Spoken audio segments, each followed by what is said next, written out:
My name's Chad Herzog. I'm one of the co-directors of the International Festival of Arts and Ideas, and I'd like to welcome all of you here this afternoon. It's nearly impossible for us to believe that there are only 36 hours left remaining in this 2018 festival. Over the last 2 weeks, we've welcomed tens of thousands of people to New Haven. We've celebrated our city, we've shared our stages, we've listened to music from around the world, have been moved by stories left to tell, and reminded of what it means to dream. And yet, we're not done yet. There are still opportunities to festival with us. Tonight is your last chance to see the Mark Morris Dance Group's performance of Pepperland. And tonight and tomorrow, The Merchant of Venice is being performed in the Yale Law School. If you haven't already, you should be sure to get your tickets for tomorrow afternoon's performance of Requiem for an Electric Chair. This is a special performance because the performance tonight and tomorrow evening have both sold out, so we added this one just for you, latecomers who haven't bought your ticket yet.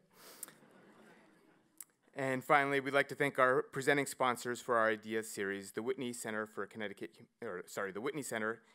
Humanities, the Connecticut Public Radio, and this part of our series that is supported by our friends at the Emily Hall Tremaine Foundation.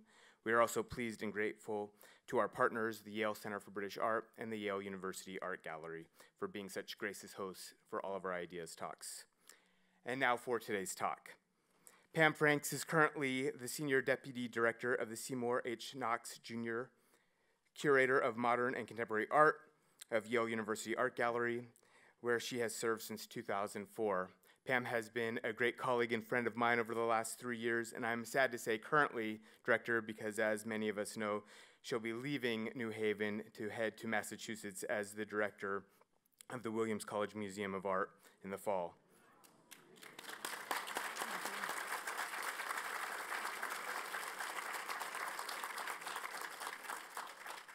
Also with us is Titus Kaphar, whose artwork has been featured on the cover of Time magazine and museums around the world.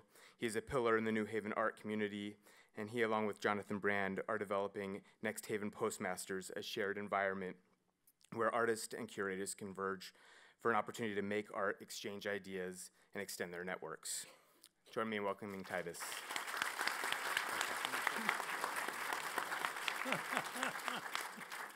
And finally, we are thrilled to have the, I've been told, legendary. That's right. That's right. That's right. Living legend. Was this supposed to put those in quotes, Jock? The legendary Jock Reynolds joining us this afternoon. Jock has been the director of the Yale Art Gallery for 20 years, wherein he has seen tremendous change in the New Haven community, the field of curation, and the culture as a whole. And before our panel gets started, I'd like to invite Andy Wolf, Director of Arts, Culture, and Tourism, to the podium.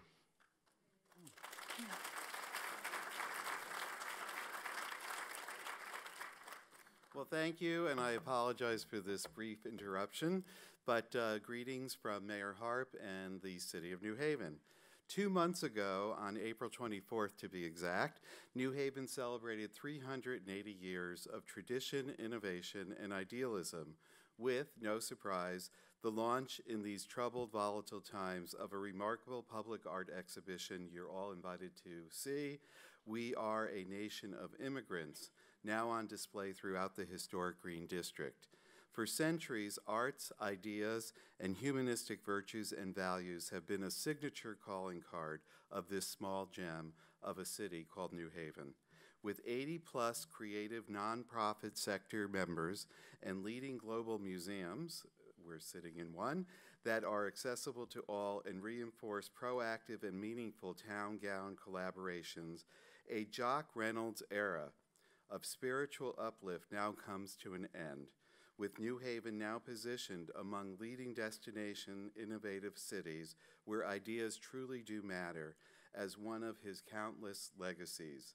On the occasion of this idea session of the International Festival of Arts and Ideas, it is only fitting and perfect that a grateful city pay tribute to Jock Reynolds, Yale University Art Gallery Director, upon his retirement.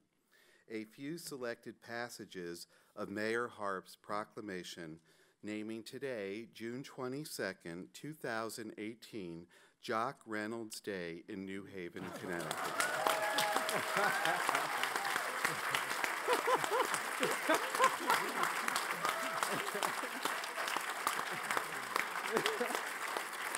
I will just, if you allow me, I'd just like to read 3 before I present this to our friend.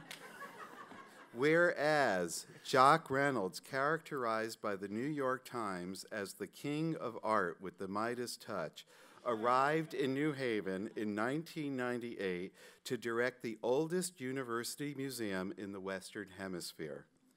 And whereas Jock Reynolds' 20-year tenure demonstrates a quiet but always determined brand of leadership with achievements far too extensive to recite in one tribute, including an elegant restoration of the museum designed by the transcendent architect Louis Kahn, the strengthening of our relationships and programming between Yale University Art Gallery and the greater New Haven region, with Jock's steadfast determination on keeping the gallery free for all to enjoy, reinforcing for future generations of thought leaders and change agents the importance of the arts and humanities for achieving a purposeful life. And whereas today we salute this generous, passionate, compassionate, inquisitive, and to be sure, gentle artist, administrator, and scholar of boundless energy, a Pied Piper of imagination and museum programming,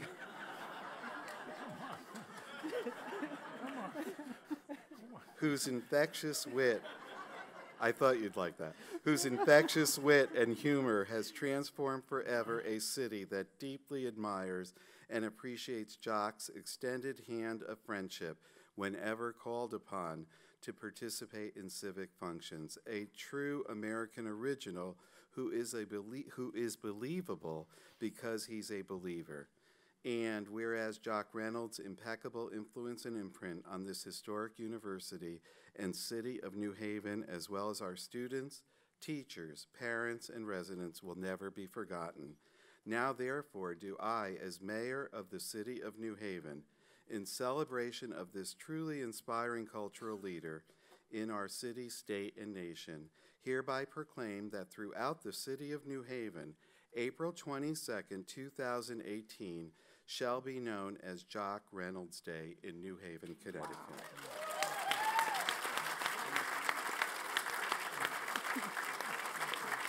Dated this 22nd day of June, signed by Tony N. Harper, Mayor of the City of New Haven. Oh, thank you very much.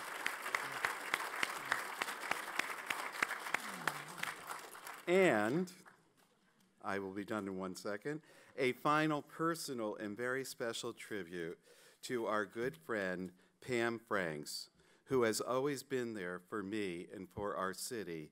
Pam, your generosity of spirit to your adopted New Haven will be recalled with gratitude and profound thanks.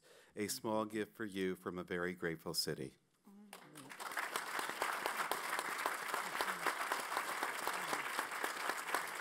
Thank you very much.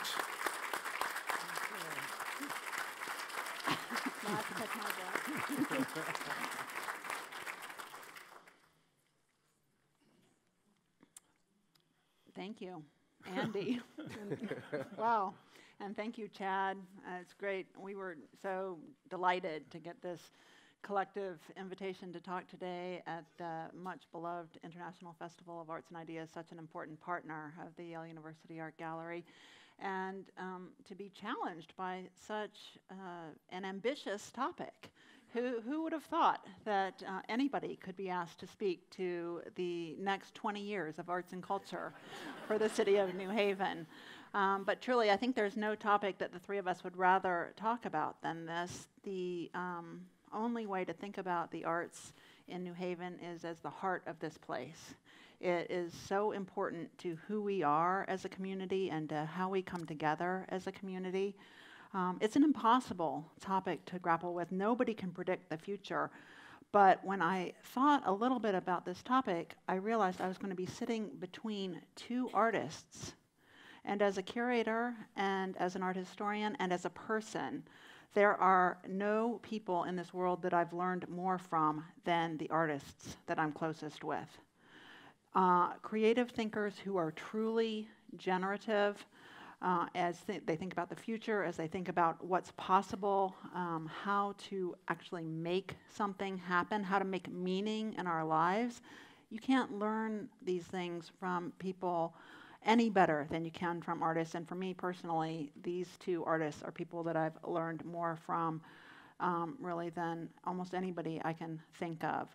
So I thought I'd start this conversation by asking the two of you, Titus and Jock, to talk about how your approach and your vision, your practice as artists have shaped your engagement with the city and with this institution of the gallery, how the sort of artistic sensibility that you bring to a cultural institution and to civic engagement and to your project, Next Haven Postmasters in Process, as a way of kicking off this conversation. I don't know, Titus, maybe you'll start because you've got a project literally in progress as we go.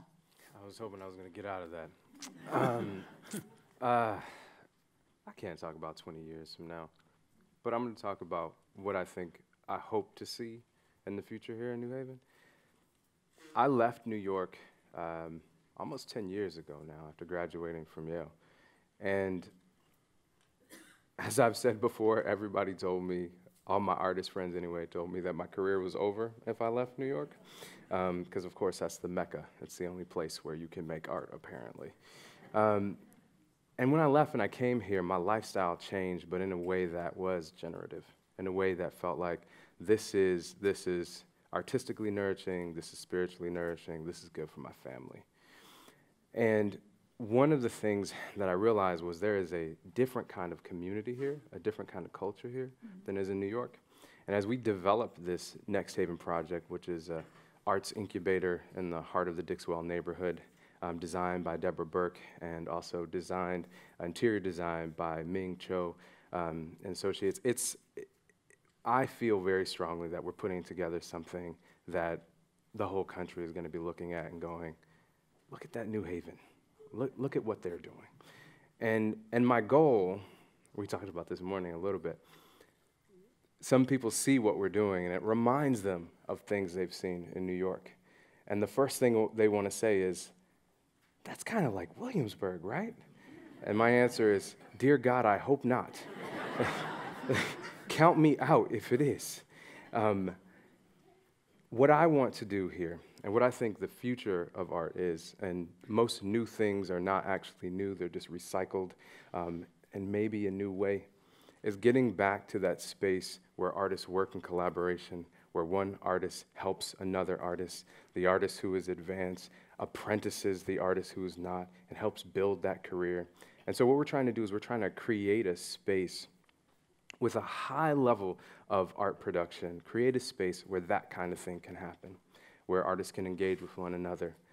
The other thing that I think is really important, particularly in this time, in this moment, is I think what needs to happen and what artists have always done, is speak to their time.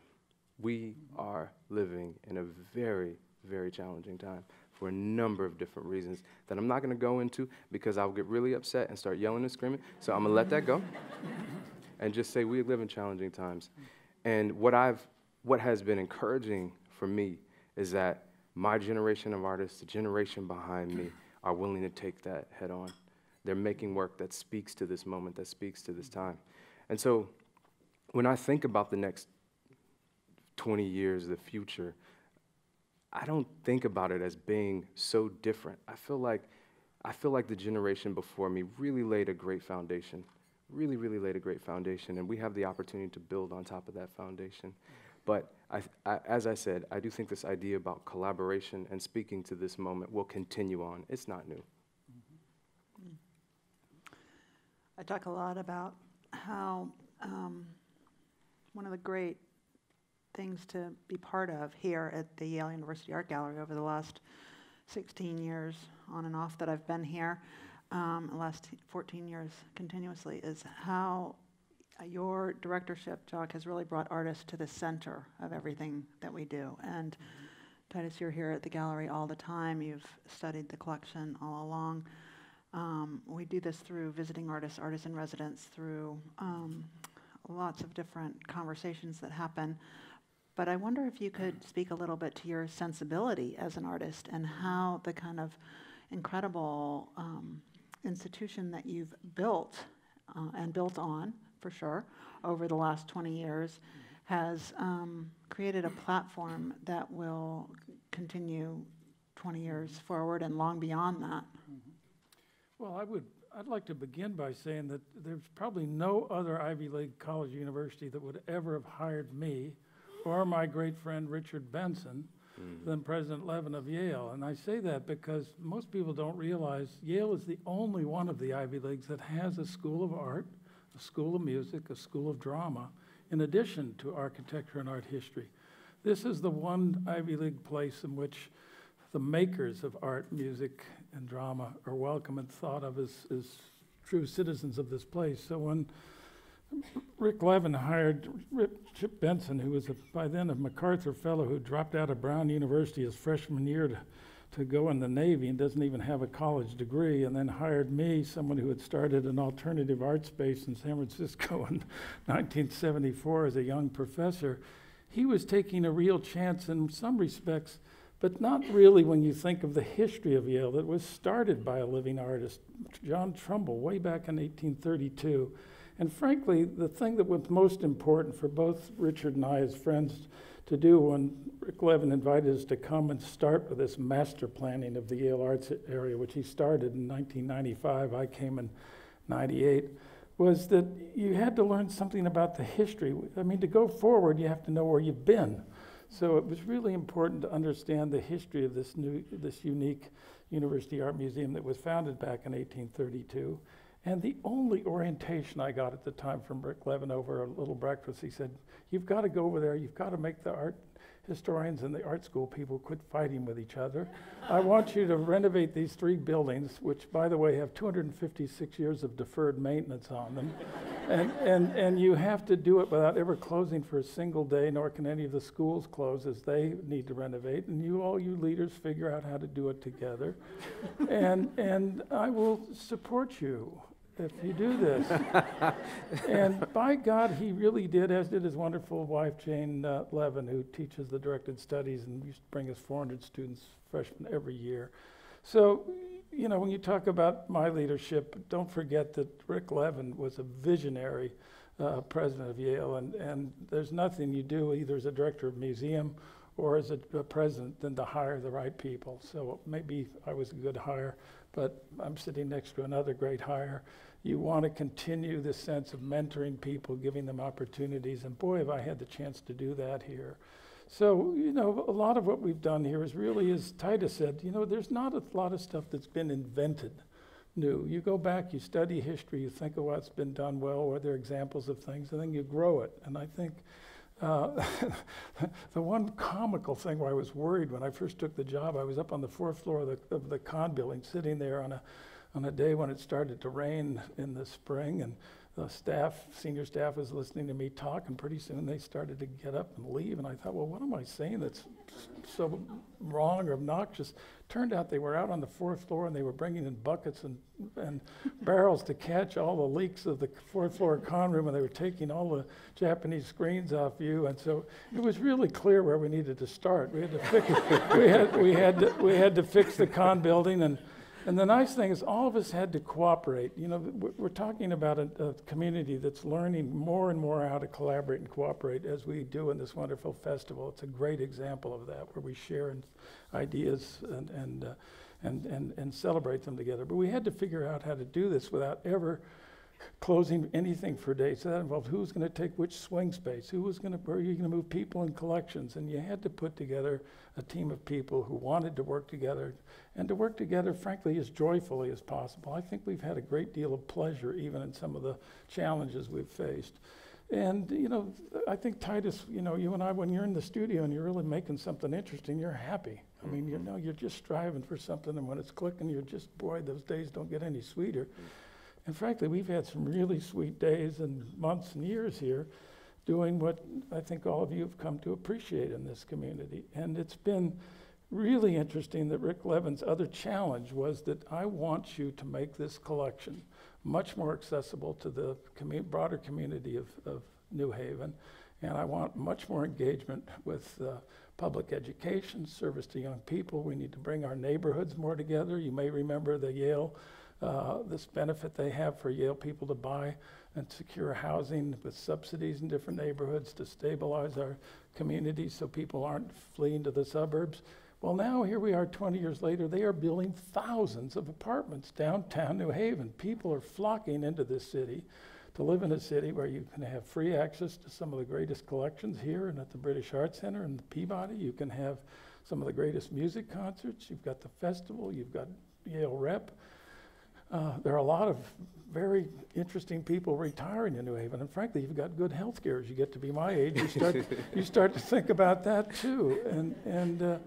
So, you know, my sense is of the last 20 years is there's been a tremendous concerted sense not only to work well within the Yale group to pull off things together, but we've really done a lot of outreach to expand educational opportunities for children and families and kids of all ages.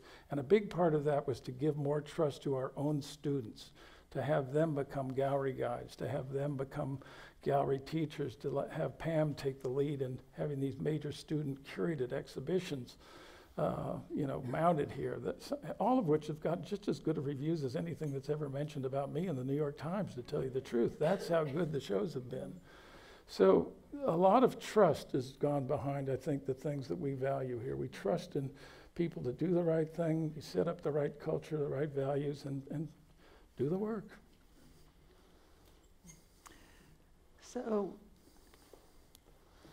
we're going to dive into a lot of the topics that Jock just mentioned, but I thought it would be interesting, given the fact that the three of us have chosen to live and work and make our homes in New Haven, to think a little bit about our first impressions when we arrived and perhaps how things have changed. Jock, you've been here 20 years now, living right in the city. I've been here, I was here 16 years ago for 2 years, and then I've been back for some number of years since then. You've been here for 14 years. So we all have, you know, pretty long experience here now. Do you want to talk about some of your first impressions?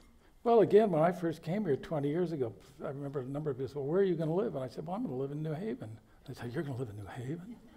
And I said, well, why does that surprise you? Well, I said, well, New Haven's, it's a dangerous place. And I said, are you serious? And they said, yeah. And you know, I said, well, what's that all about? You know, it took me a little while to suss out the pump. Some people were saying, this is a dangerous city. There are black neighborhoods, and these kids are going to come in and mug you. And that, you know, I started to hear this stuff. I said, what in the world is this all about? This is something we've got to start addressing. We all know we're talking about the things that matter in this society. This is a great immigrant city with populations that have come from different ethnicity. And there was a certain sense of fear that I heard in the community when I first came that made me upset. I noticed that even going to residential colleges, you couldn't just walk into them anymore. Every university I went to, you could walk into any quad. You had to have an electronic pass to get in. So I thought, well, what do you do to make a place more welcoming when there's a certain sense of cultural or racial fear or misunderstanding? Now, let's face it, that's something we still need to do a lot of work on, and it's something that many of us in this room are addressing in the work we do. So I've had that sense when I first came here that there was some serious work to do that was more than just about art in the museum or showing art, that had to do with another kind of education, another kind of collegial work that needed to be done, cultural work. And I think, you know, Titus, you know, when I happened to go into this guy came in he started in 2004. He drew the #1 ticket to pick the studio. He got #1 choice, and I go over and I see him. He's in #1 studio, and he gets a tag. It says #1, and it says, "You belong here" on the tag.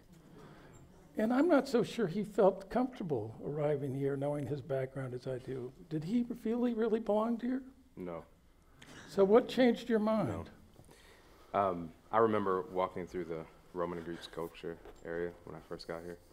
And I mean, those of you who know me know that my academic career was really, really bad. As I always say, my high school GPA was .65. And I got here after working really hard, after being rejected from Yale 3 times.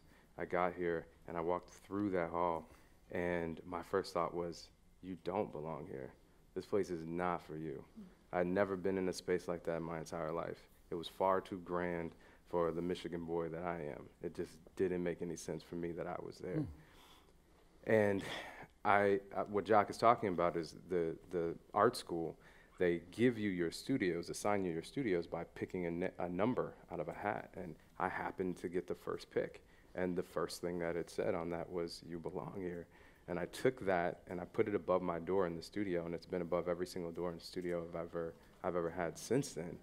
And what made me feel like maybe I do belong here, it wasn't that tag, but what made me feel like I do belong here was you coming into the studio and insisting that I come back over there to see some drawings of things that I had been working on.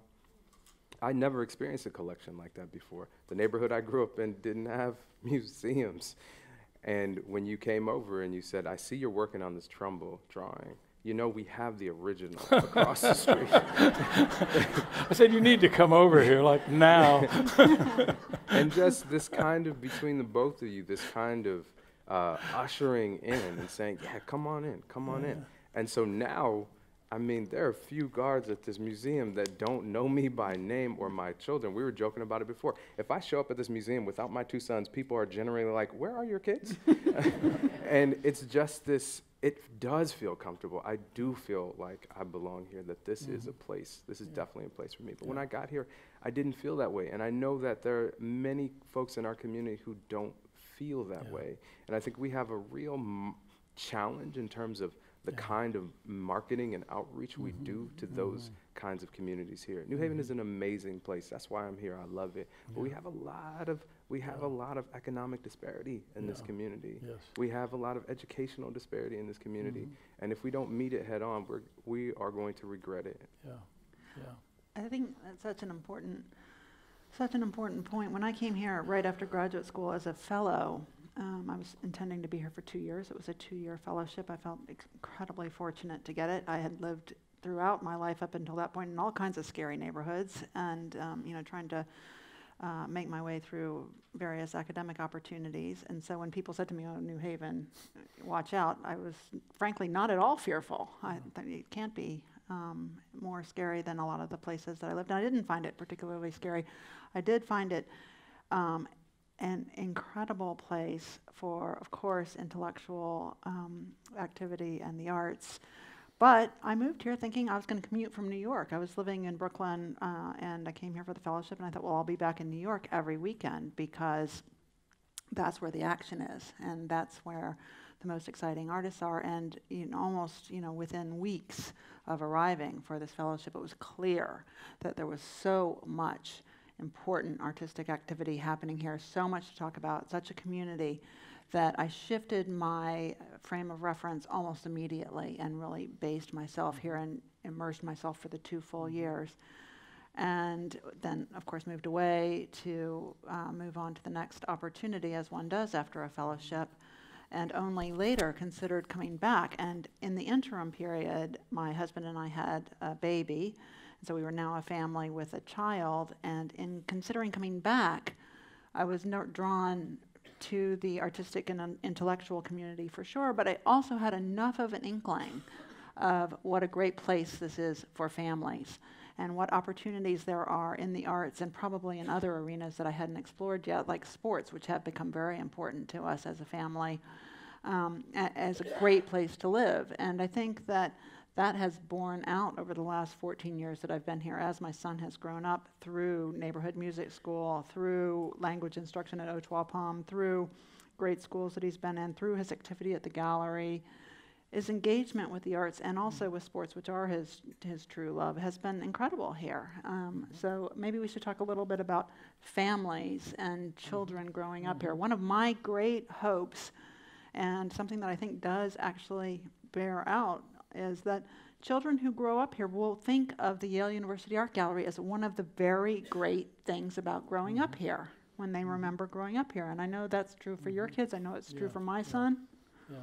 Well, one thing, again, you always have to remember in a place like Yale is that most people think this is a place where they don't belong or maybe aren't welcome. You can never say enough every single day that this place is free, and even more important, that you're welcome.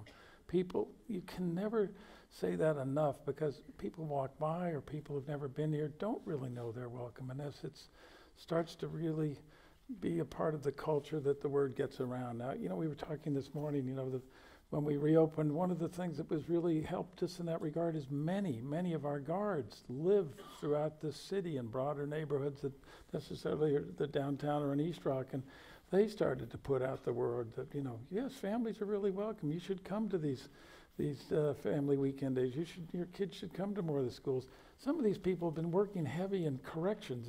To be a guard in a prison is very different than being a guard at the Yale Art Gallery.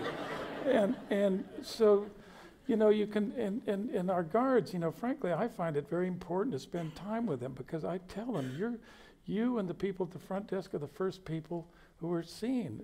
It's your sense of hospitality and friendliness that also is, you're the ambassadors to this place. You custodians, you keep this place so spotless. You don't see any dust bunnies at the Yale Art Gallery. Go look around. Go to New York and look around. And then the fact that we're free, don't forget that people can come in here and just for 5 minutes, someone came to me today, said, I come over for 5 minutes to look at something every week, and you don't feel the pressure you're trying to get your $25 worth.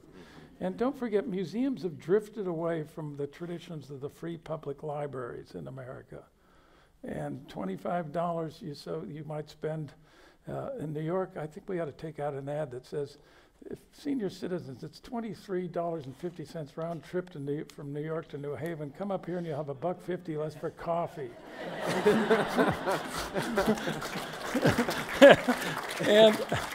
and some things, along the way, you just find ways to tweak things a little to keep making welcoming more a possibility. We went to a free membership program entirely based on what public radio is. None of us have to pay to turn on our radio sets, right? So as long as we have a free membership program, why not, let's just do away with any of this idea that you have to pay to be a member and just send a couple of soft letters. Well, you know what? The membership went up the annual funding went up 50% after we did that. And a lot of that is because, and I sign letters from $5 to $10,000 in that solicitation that come in every year. And a lot of people that are giving more money are giving it because they don't want this country divided economically amongst people any more than we're already suffering from. This is some of the worst, some of the worst aspects of our politics is not just the racial division that's being played out, but the economic division. And we can all afford to be more generous and throughout our country. But one of the things that's going to make this community even greater in the years to come, in the 20 years, is if we all become a little more philanthropic, whether it's to Music Haven, whether it's to the fantastic New Haven Promise program that I think Pat Melton may be here in the audience who runs it. We now have 10 New Haven Promise students working here every summer, giving kids from New Haven real jobs, that aren't just at a fast food place, to think about careers where they can stay in New Haven and do meaningful work. When any of us who've had great educations, and the room is full of such, we've had great teachers who mentored for us. And if that continues to happen at whatever level you hit it in your life, it makes a difference. And you and I, the three of us have talked about that. I mean, my teachers just so shaped my life, and you want to give back in the way they did. Yeah. And you're an example of it, Titus. You pester me all the time. Why did you guys do it this way and that way?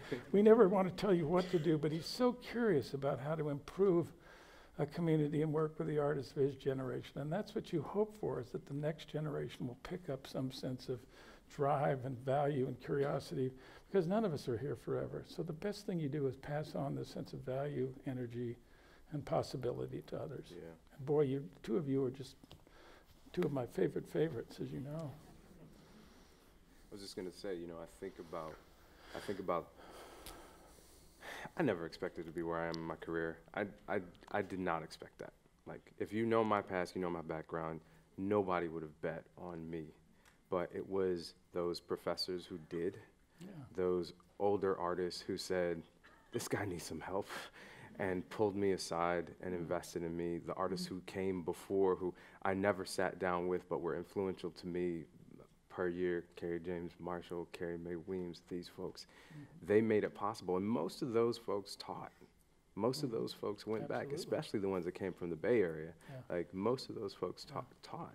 And I've been recognizing that in recent years, my generation is becoming extremely successful in a way that is paved for us by the generation before.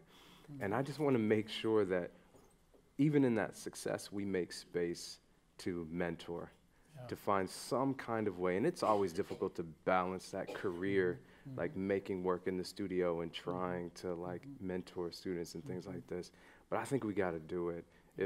If there is any real reason I'm here, it's because of the mentorship that I received in the places that I did.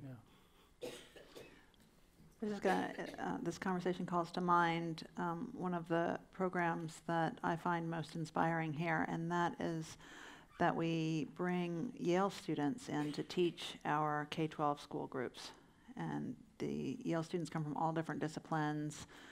They have different backgrounds in teaching. They have more or less background in the history of art. They go through an intensive training in both the collection and in the curricular needs of the different grade levels. And then they teach 10 hours a week for the entire time that they're graduate students, which could be a couple of years if they're in the School of Art, or it could be a longer period if they're in a PhD program. And a couple things happen. One, they teach 10 hours a week and they become incredibly practiced teachers, and they really dive deeply into the content that's needed for the specific classes with the teachers and develop sessions that are right on point for the class.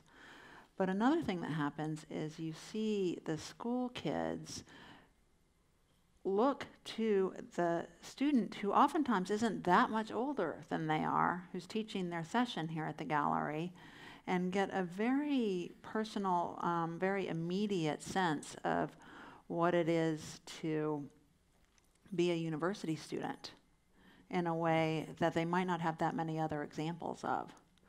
And so it works on all these different levels. There's a study that was very influential to me early on in my career about when people become lifelong museum visitors.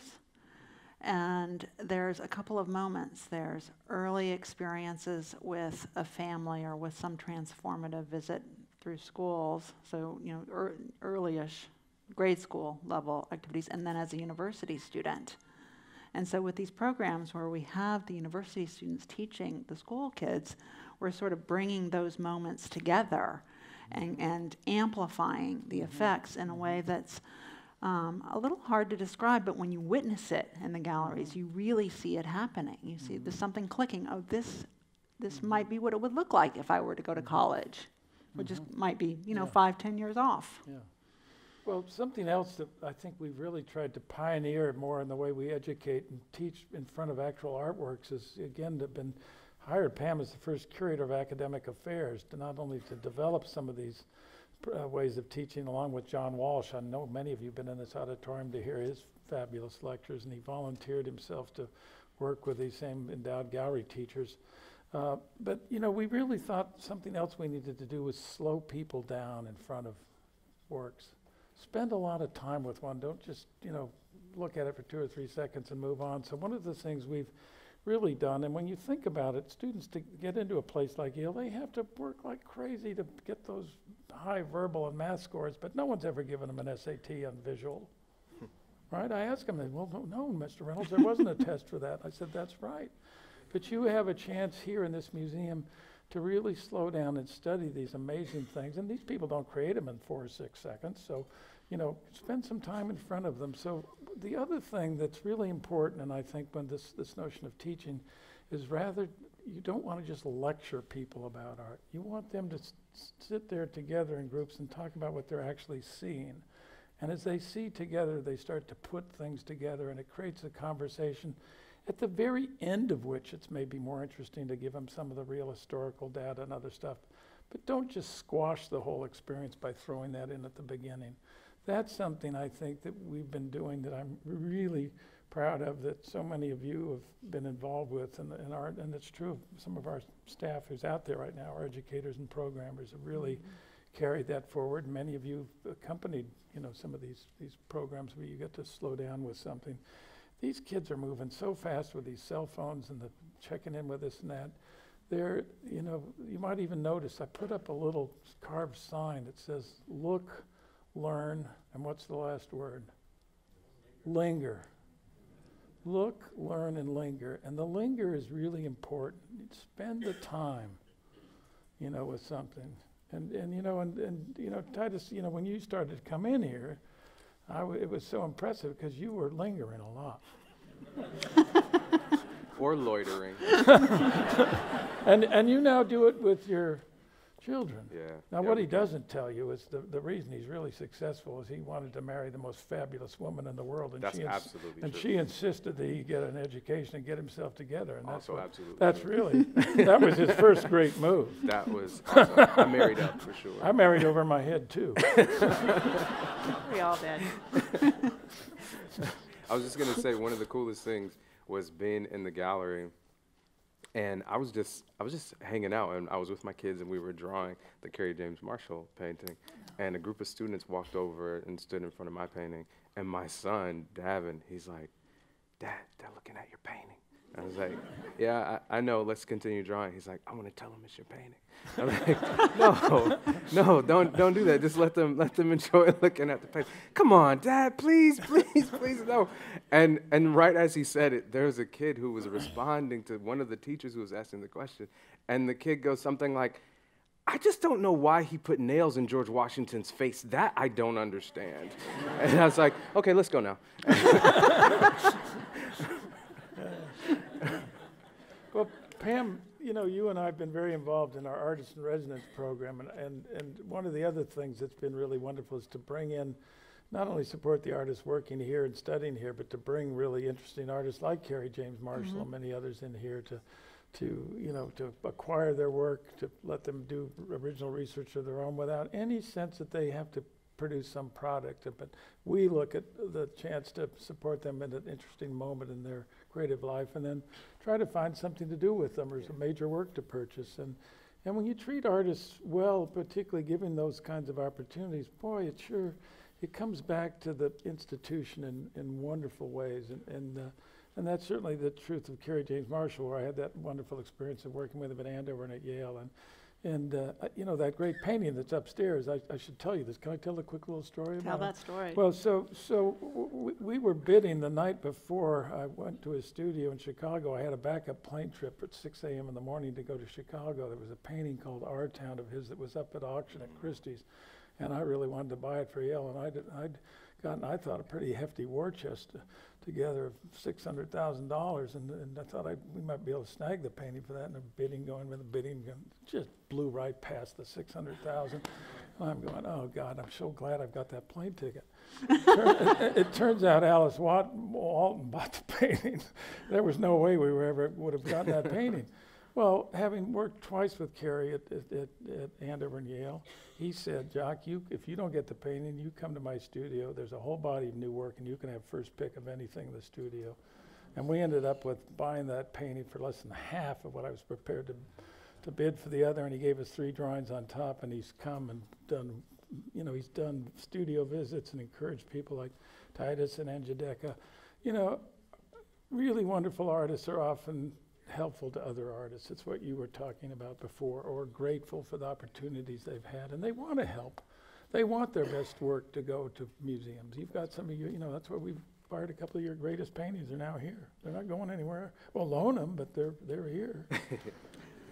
Two wonderful paintings by Titus on the 3rd floor in our Benenson galleries, Shadows of Liberty and Another Fight for Remembrance. So I know you've all visited them, but please do go upstairs and visit them again. And one other point about Carrie James Marshall's residency a few years ago, his, as Jock says, these residencies are very open-ended, and there's not a specific outcome that we expect or requirements of the residency. And he really took on a research project looking into, guess what, the papers of Eero Saarinen, and thinking about how the architectural imagination might help us think about a better future more generally. So this goes directly to the topic of this panel, you know, the idea of the artist's imagination as something that can be really generative for a better future for all of us. And on that, I'd love for us to talk a little bit about the Yale University Art Gallery, Next Haven Postmasters collaboration with artists in residence going forward, and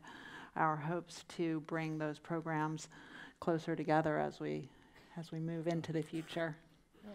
So what's under construction? What's happening? So how many of you guys live in New Haven? Oh, Okay. quite a few. All right. You guys get to the Dixwell neighborhood now and then, I'm assuming, down Dixwell Avenue. Well, if you turn off on Henry Street, headed towards Hill House High School, there is the old McAllister Becknell building. You guys don't know that building. And it had been kind of, well, it's a long story, but let's just say it wasn't taken care of. It wasn't loved. And our organization bought that building and has been working to renovate that building, as I said, with an amazing team of people, 40,000 square feet to bring something pretty special here, as I said before. But one of the coolest parts of the program that we're developing is this artist in residency program. Through this institution, amazing artists, world-class artists have come through New Haven. And we want to give them, number one, a place to work if they like, a community to be in, and a good cup of coffee. And that's essentially what we're doing. So we have 4 residency spaces in the building. The largest one is 2,000 square feet, which we actually call the Carrie James Marshall Wing. And it is a live-work space with separate kitchen and bathroom. And it has a 800 square foot terrace where you can see West Rock over there. We are trying to say to the rest of my art community, there's more here in New Haven than you thought. And we believe that if we do this work at a really high level, the value proposition is pretty obvious. When I graduated from Yale, almost everybody I graduated with said, "Peace out, I'm gone, New Haven," and they left.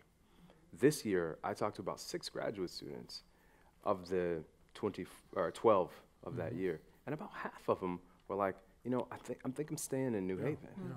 And part of that is because New Haven is evolving away, but let's be honest, New York has become so expensive right now that it is forcing the artists out. Yeah. Now look, New York has these amazing institutions which we will continue to exhibit in. If MoMA calls me, I'm doing a show. But I believe very strongly that New Haven could be the place to incubate those artists, the place where artists come and they know that they have space, they have time, they have community to make that work. Yeah. And so that's essentially what we're trying to do with this space. Let folks know that New Haven has a place for you. Yeah.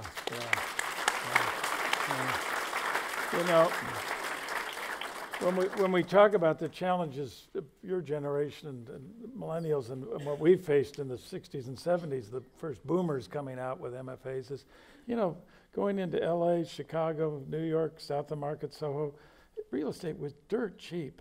We were talking about this morning, the kind of prices you're paying for a great building in New Haven is what we paid for a great building south of Market Street, which now you couldn't even begin to put even a down payment near one of them. No. So there is a funny way in which New York is somewhat in danger of killing the golden goose the way Paris started to lose the core of its arts community because no one could afford to live there except super successful artists or kids who were on trust funds. And the artist community is always going to be more diverse than that. Yeah. And so they're going to seek out, and what we have, we're so close to New York, we get the greatest benefit from it, but there is so much still reasonable real estate, as you've found, to develop places to work. It's a great city to live in. It's easy to get around. There are all these fantastic amenities. I think it's an amazing promise here, what we have. It's really, other than the Smithsonian, there's no place that has that much free art coming at you all the time. And one other thing, it's important, because I just came from a conference of university and college museums. University and college museums are frankly amongst the only museums that generally are free in America.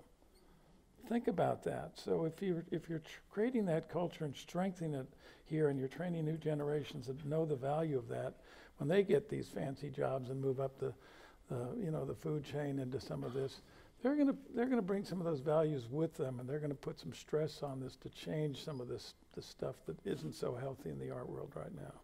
And I think New Haven is perfectly positioned to be a leading institution in that regard.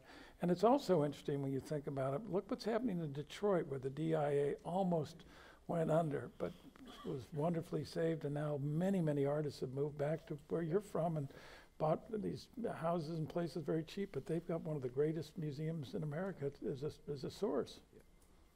So, you know, there are certain communities in this country, New Haven being, I think, an exemplar of that, where you're close to greatness, but you create another kind of greatness in the community we have here. Yeah. Well, I think another part of thinking about how to continue this momentum and continue this culture and build on the base that we've all worked on so hard together is to think about collaboration.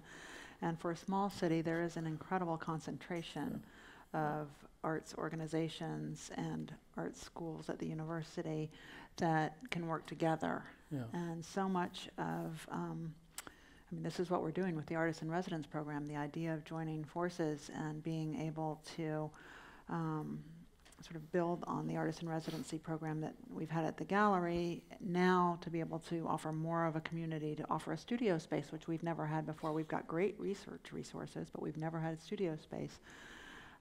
That's an incredible opportunity, and there's so many more. Yeah. Well, there are also a lot more students volunteering, you know, not just Yale students, but things like, you know, Music Haven is wonderful. All these kids that are getting taught, you know, instruments and are giving concerts throughout the students. You know, these students who feel that that's an important part of their university education often devote. You know, I know a lot of them, for example, who were great athletes who dropped out of varsity sports because they wanted something more diverse in their college education. They said, I've played varsity baseball for 2 years, now I want to be a presidential fellow, or I want to be a gallery teacher or something else. So, you know, Yale education offers students a sense of volunteerism for service that I think is wonderful. But that's true of a lot of things in our community. And the more of those interactions occur between these kinds of institutions, the healthier the place will be. And I hope all of you in the audience are as bullish as the three of us are. I do think the next 20 years here are going to be really, really very promising. But I do think that there needs to be a greater sense of philanthropy. We all need to, who can, need to put a little more money behind the things we care about. This is, you know, and this is something we need to, everyone needs to think about that a little bit, because there are a lot of places that are struggling more than they should be. And I say that not saying, you know, places need to be managed well to enjoy your donations and your support, but if they are, boy, they deserve to be supported. And when whoever introduced us said, what do we have, 80 nonprofits in the arts already going in this city? So if there's some that you particularly like, you know, think about getting a little more behind them. The Yale University Art Gallery, frankly, is in pretty darn good shape. You know, and a lot of that has to do with many of you who've contributed to it, and David Swenson's managed our endowment beautifully. So this place is never going to be in jeopardy of, you know, not coming to a full, long life. But there are worthy things in our community that need more support to grow and survive out of foundership or out of the adolescence of an organization. And not all are meant to live forever, but some should frankly endure. I mean, I don't want to pick favorites here, but there's some really great institutions in this town. Well, and the possibility of working across the arts, I think Music Haven is such a great example. We have a regular series of concerts with close looking at art, and the performances are related to the art, and we've had collaborations with so many other music organizations as well. Through the Jazz Lives exhibition and the performances that Neighborhood Music School sponsored, and then the Morse Music Academy through the School of Music has sessions here every summer.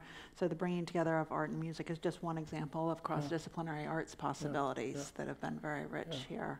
So that's a really, you know, another way of thinking about how we support each other.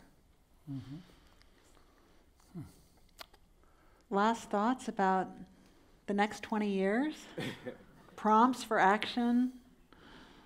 I know I said no questions, but if you feel uncomfortable with that, feel free.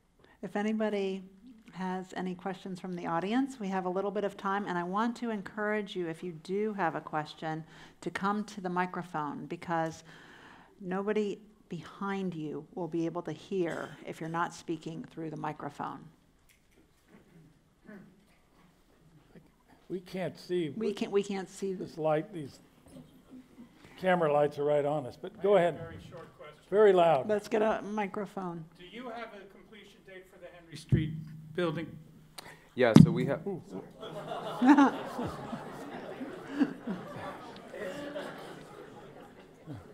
Okay. I hope you're okay. So. So we're opening in 2 stages, and so the first half of the building will be open in the end of October, and that's just the half where the studios of the artists will be. We have a very complex design by Deborah Burke that is going to require a significant amount more time to finish, and so we're looking at, I mean, I'm thinking it's probably going to be past January for that part of the building, but October is when we're trying to get the artists in. One of the things I'll say to you is that we had a call for artists for this fellowship program that we're doing for the artists in the building. And there are 6 fellowships, and we had 160 applications for 6 fellowships in 7 countries. Like, I don't even know how they found out about us. All that to say, there are a lot of people who want to come to New Haven. Do you decide who gets them? No, dear God, no. No, we have a board of people who select that. Yeah. Hi there. I had a question for Titus. Your project sounds really exciting, and I actually really liked your story about the sticker, the You Belong Here sticker. I thought that was really inspiring. And so I just wondered, I work in the Dixwell community a little bit, and I wondered if you could talk about some of the programming and things that will happen there to ensure that it's inclusive to the Dixwell community and Dixwell residents. Sure. So one of the things that we're doing is, and I think this is probably by far the most important part of our project, is our tiered mentorship program. And the tiered mentorship program is just that, professional artists like myself mentoring the recent graduates coming from these different programs all over the place. And then the next tier is actually those folks mentoring the high school students. And so what happens is those high school students, as you know, we're 1 block away from Hill House High School, those high school students come in as entry-level studio assistants for the artists in the building. It's not a unpaid apprenticeship kind of thing. It's a job. They get paid to be there. They get paid to work. They get paid better than minimum wage to be introduced to the highest level of art, because as I said, we're bringing in the highest level of artists that we can possibly get in the building. And so the other thing that we are deeply committed to is the folks who work in that space are the folks in that community. I live 3 blocks from that building. Those who know me know I love boxing. My boxing gym is right next door. Yeah. And so my coach and I talk a lot about the kinds of things that we want to do to help those students that are in that area, in that community. We don't have a lot of options in our neighborhood there. And so those are the very specific ways that we're working on engaging the community. I want to add to that the plans for the expansion of the Stetson Library and Q House, which is just up in your same Dixwell Energy, and the wonderful librarian Brown, who just received one of the New Haven Arts Council awards last year. You know, this is, when talk about support patronage, so that's a place my wife and I have become a patron of now, and much more importantly, the art gallery has just been given a whole collection of African art by bequest from Paul Walter, and it's so large and that we don't really need all of it, and we're going to selectively figure out a way to give a collection of African art to the Stetson Library and Q House, so that the students who are already coming from there down here will also have some study objects right there in the public library to add to the other programs. Now this is a project that some of you city officials here know, this isn't that expensive. I think it's $2 or $3 million to pull off this really important thing, just not that far from campus, to enhance the relationship of students and active learners who want to have access to a free public library and other cultural activities. That's worth getting done in this community without any delay. You know, let's get that done. But we could talk about other projects. There are a lot of hopeful things right now that are worth doing that all of us can partner with in-kind gifts, with knowledge, with funds or whatever is needed, and sharing of artwork and time, talent, and treasure. That's what we all have to give. Mr. Reynolds, I'm so honored to speak to you today. I was curious, in the next 20 years from now, I've been to the museum many times over the last few years from West Haven, but do you think on the fourth or third floor, where you have the monthly exhibits you change out, do you think it's going to become like the Renaissance again in the next like 20 years from now? Well, are you talking about the fourth floor or the third floor of contemporary art? I think the contemporary one, yeah. Well, one thing I think you'll notice, you should all know the contemporary modern holdings in this museum are so incredible that you could frankly fill up all three buildings with them and never hit bottom. That's how good they are. Mm-hmm. They're just unbelievable. So one of the things that matters most to us is that we have some active rotation of those works. But every time I go through, delighted to show people, I think, God, we don't have this up or we don't have that up. I sure. And I also think there's going to be new buildings at Yale. Don't forget, Yale has a whole city block across behind the British Art Center. It owns everything but two apartment buildings there. I think the next one or two directors, someone's going to start thinking about, oh, maybe we need something else built here. Yale is the only one that's not landlocked with real estate in the way the others, I won't name them, but they have problems in that regard. We also have this incredible facility on the Yale West campus we've developed a major study center, major conservation lab. That hasn't even been talked about in the press or many of you visited yet, but it's a 450,000 square foot building. The roof job was 10 acres. And we have unbelievable things making the collections available and visible there for more sharing and storage, active use. So do I think there's going to be a renaissance? Yes, and I think a lot more people are going to come here and figure out how to use these collections because we don't want to just say we own them. What's the point of saying you just own them? If you don't own them and share them and use them, I'm going back to Rick Levin's charge. Figure out how to share the work more freely with the whole Yale community, but the broader New Haven, and you're already, people come from all over the world that want to borrow our stuff all the time. But changing the collections, rotating them is another way to make you feel that if you don't get here every 6 weeks, you're likely to see new things up and other things down. So there's a lot of that rotation is important, I think, to keeping the interest. You see that, Titus, I think, when you come to visit. That's why I come so frequently. Yeah, you'll miss something otherwise. There's a question behind you. Yeah. Can I just add one thing? I think I'm correct in saying, you mentioned Yale's West Campus and the new space resource there. I think I'm correct in saying that part of Open Studios next fall is going to be at Yale West Campus. Art Spaces Open Studios will be at Yale West Campus next fall. Right. So don't miss that. That's very exciting. Yeah. There's also a whole new Yale farm and place going on. I mean, there are a lot of programs going on out there that, again, are not surfaced that much in the public knowledge yet that are quite exciting. Go ahead. Hi. Titus, question for you. This is probably a big topic and maybe too big a question to ask, but if you could talk a little bit about, as an activist artist, when you dive into the space of what you want to say, how much you want to say, how far you want to push things, can you talk a little bit about when you decide maybe to pull back, when you push forward? Like, what is your goal with your activism? Is it to bust things open, or is it to open a dialogue? Do you want to address privilege head on, or do you want to just suggest so that the rest of us have to fill in the blanks? I don't know if you can address that in just a couple of seconds. No, well, maybe a few minutes. Lifetime of work. So first, it's still a little strange for me that anybody cares what I do. There was such a long period of time where I was just spending my time in my studio, and it was easy to be honest when you're in a room by yourself, right? It's easy to be vulnerable when no one's looking. And that's what my practice was. Now, the problem is I made that such a habit that I can't stop doing it now. And so people are looking now, and I still feel like, damn, you're being a little too vulnerable here. You're being a little too honest about this here. But I don't know how to work any other way. Yeah. My practice, people see it, and they often think about it as being like this social political conversation. And I'm not so naive as to not see that. Yeah. But first and foremost, it's about my experience and me trying to figure out stuff. Yeah. I mean, even the pieces that seem like they are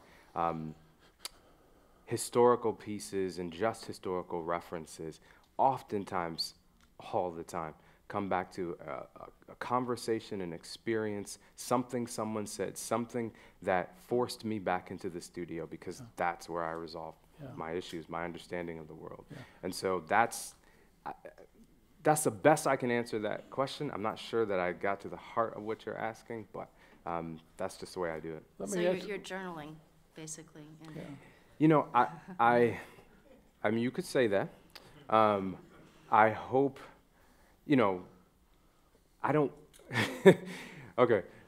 You don't ever want to feel like you're being self-indulgent, right? Like you're just navel-gazing.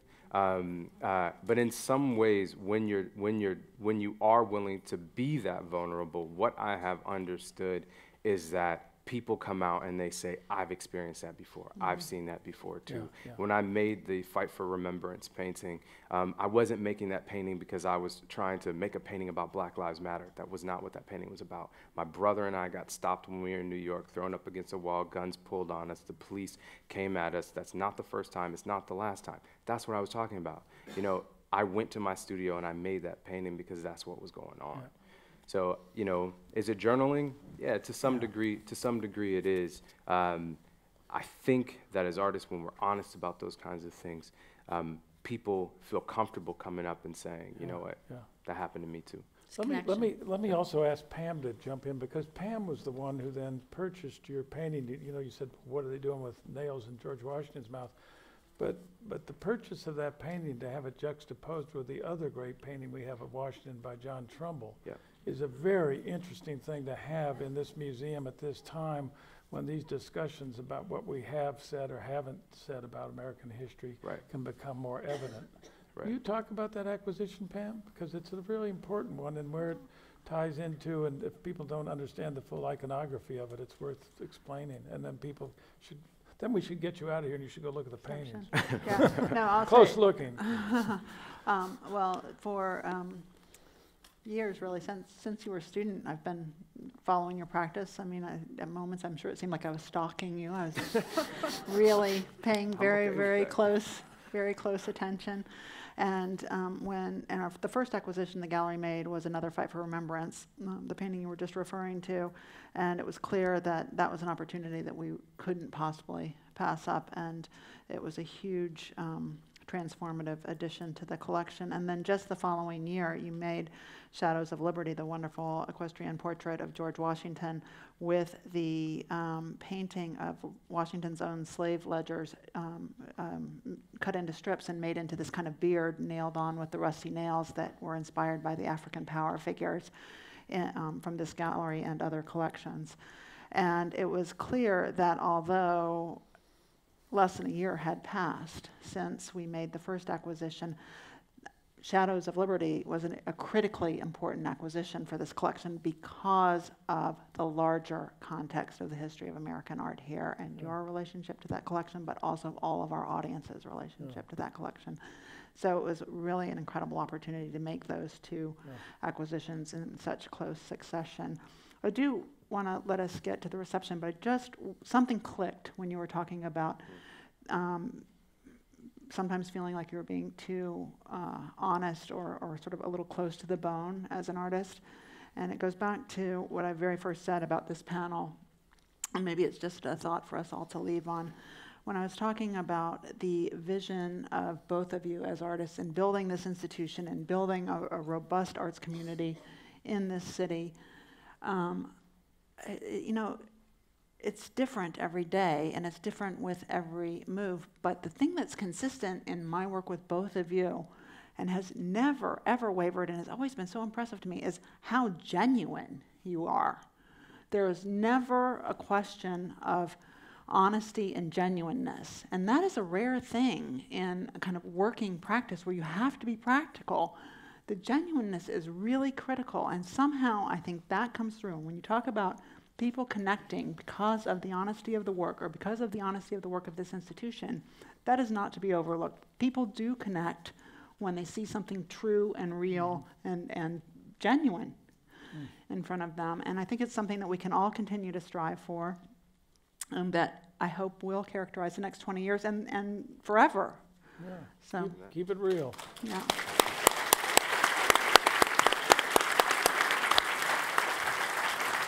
Thank you.